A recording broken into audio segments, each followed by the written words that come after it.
നമസ്കാരം, ഏവർക്കും പാട്രോട്ടിക് മലയാളിയുടെ ഡിഫൻസ് ഡെസ്കിലേക്ക് സ്വാഗതം.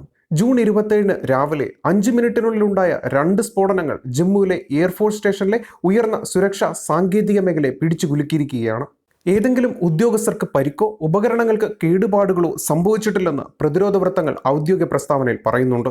ഞായറാഴ്ച പുലർച്ചെയാണ് സ്ഫോടനങ്ങൾ നടന്നത്. ആദ്യ സ്ഫോടനം ഒരു കെട്ടിടത്തിന്റെ മേൽക്കൂരയിൽ നിന്ന് പുലർച്ചെ 1:37, രണ്ടാമത്തേത് പുലർച്ചെ 1:42. ജമ്മു എയർഫോഴ്സ് സ്റ്റേഷന്റെ സാങ്കേതിക മേഖലയിൽ ഞായറാഴ്ച പുലർച്ചെയാണ് 2 തീവ്രത കൂടിയ സ്ഫോടനങ്ങൾ ഉണ്ടായത്. ഒന്ന് കെട്ടിടത്തിന്റെ മേൽക്കൂരയ്ക്ക് കേടുപാടുകൾ വരുത്തി, മറ്റൊന്ന് തുറന്ന സ്ഥലത്ത് പൊട്ടിത്തെറിച്ചു. ഉപകരണങ്ങൾക്ക് കേടുപാടുകൾ സംഭവിച്ചിട്ടില്ല. സിവിൽ ഏജൻസികൾക്കൊപ്പം അന്വേഷണം പുരോഗമിക്കുകയാണെന്ന് ഇന്ത്യൻ വ്യോമസേനയുടെ ഔദ്യോഗിക ട്വിറ്റർ ഹാൻഡിൽ ട്വീറ്റ് ചെയ്തു. ഈ പ്രദേശം സുരക്ഷാ സേന നിമിഷങ്ങൾക്കകം വളഞ്ഞു. 2 സ്ഫോടനങ്ങളുടെ കാരണം കണ്ടെത്താൻ പോലീസും ഫോറൻസിക് സംഘങ്ങളും സ്ഥലത്തെത്തിയിട്ടുണ്ട്. വ്യോമസേന സ്റ്റേഷന് പുറത്ത് വൻ തിരച്ചിൽ ആരംഭിച്ചു കഴിഞ്ഞു. അന്വേഷണം തുടരുകയാണ്. ഇക്കാര്യം എല്ലാ കോണുകളിൽ നിന്നും അന്വേഷിക്കുന്നുണ്ട്. തീവ്രവാദ ആക്രമണ സാധ്യതയെ തള്ളിക്കളഞ്ഞിട്ടില്ല. സ്ഫോടനം നടന്ന സ്ഥലം NIA, NST ടീമുകൾ ഉടൻ തന്നെ സന്ദർശിക്കും.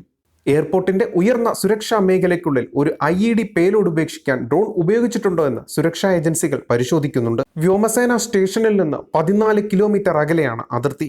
കഴിഞ്ഞ തവണ ഡ്രോണുകൾ ഉപയോഗിച്ച് ഇന്ത്യൻ പ്രദേശത്തിനകത്ത് 12 കിലോമീറ്റർ വരെ ആയുധങ്ങൾ ഉപേക്ഷിച്ചിരുന്നു. മറ്റൊരു സംഭവത്തിൽ 2 തീവ്രവാദികളെ ജമ്മു പോലീസ് അറസ്റ്റ് ചെയ്തു. അറസ്റ്റുകൾ സ്ഫോടന കേസുമായി ബന്ധമുണ്ടോ എന്ന് ഇതുവരെ വ്യക്തമായിട്ടില്ല.